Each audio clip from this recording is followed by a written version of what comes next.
Hey everyone, welcome back to my channel. So today we're going to talk about high risk, high reward, and where do I fall on that list? So when it comes to high risk, high reward, a lot of people get this wrong. And I really mean a lot of people, right? Because like when we're talking about high risk, high rewards, everyone wants to go for the highest risk, highest reward, or if you're not a part of the everyone that I was just talking about, they go for the lowest risk, lowest reward situations. And what I found is that if you go high risk, high reward, you're going to be a 1 in a million chance of success.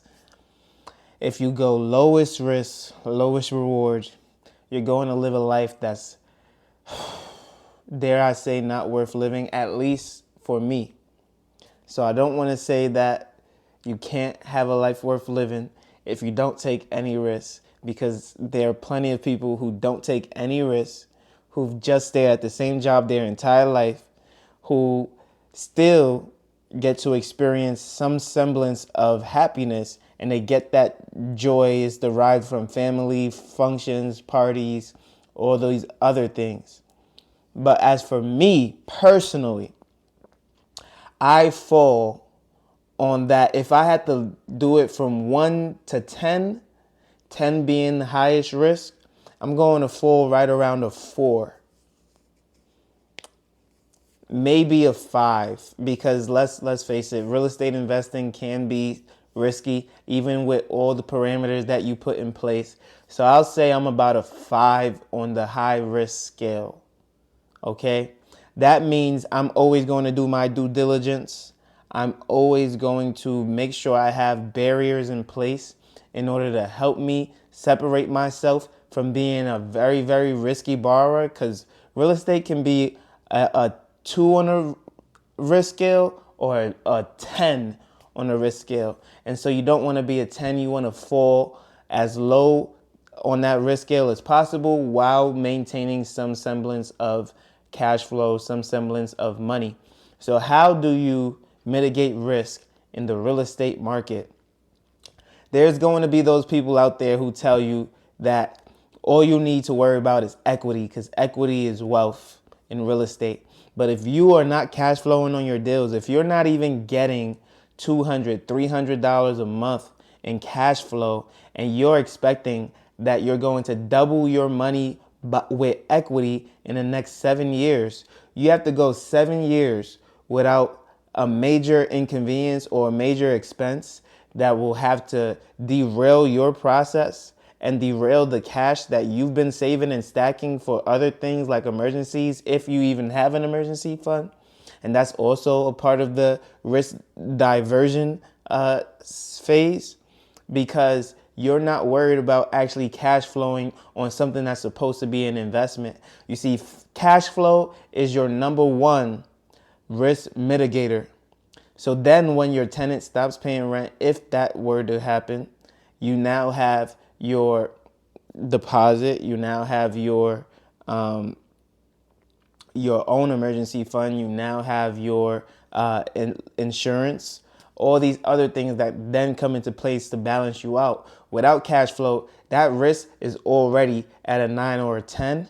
And then without having multiple units, that risk is even greater, because now you're dependent on one person rather than 2 or 3 or 4 if you had a fourplex, right? So all of that comes into play. So me dealing with single family housing, the risk is going to be higher than a multi-family unit, but also lower when it comes to insurance, because you don't have to worry about fires from 4 different tenants rather than 1, right? So if you're doing your checks and you're being responsible and doing your due diligence, you can never tell who's going to light a fire in the house.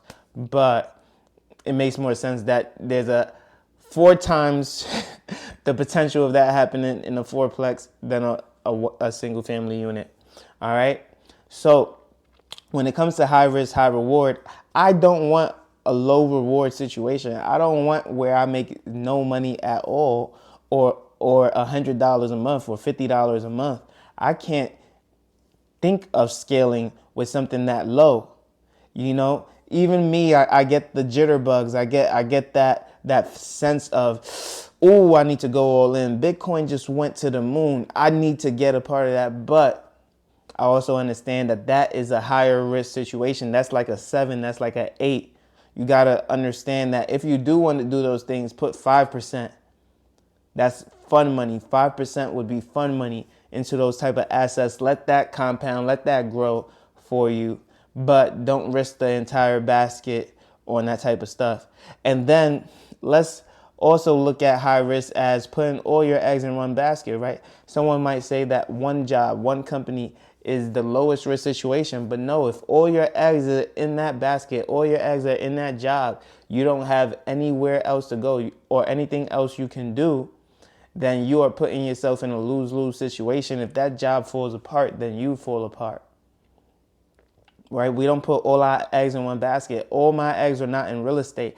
I saw that a lot of my money, a lot of what I am worth is going into real estate, because obviously real estate is a huge purchase. And so when you're doing 1, 2 properties or more in real estate, that can quickly surpass what you have in the stock market and what you have in your retirement accounts, especially when you're as young as I am.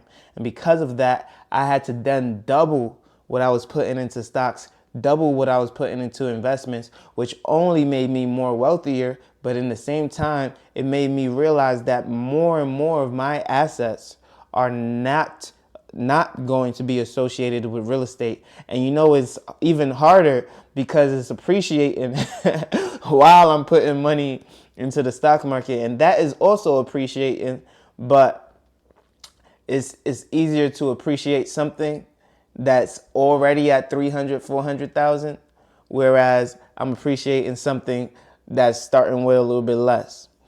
And so where do you fall on that high risk, high reward scale? Are you a 10? Are you losing everything trying to hit once in your life?